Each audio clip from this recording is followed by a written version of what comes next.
तू कबना जिला के गे चल मारै छोला हया पीला का गे हकी तू कबना जिला के गे चल मारै छोला हया पीला का गे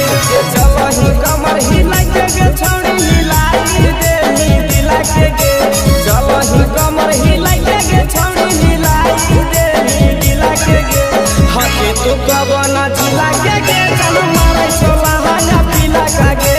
हकी तू कबना जिला के गे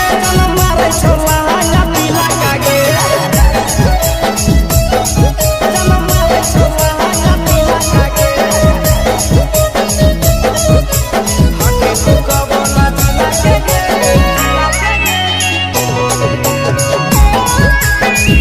हकी तू कबना जिला के गे मारै छो जान तोरा हटवा के लाली होय गेलो खेलया मोरा पहाली हेगे पोकरा की मारै छो जान तोरा हटवा के लाली होय गेलो खेलया मोरा पहाली आगे हिलाई दे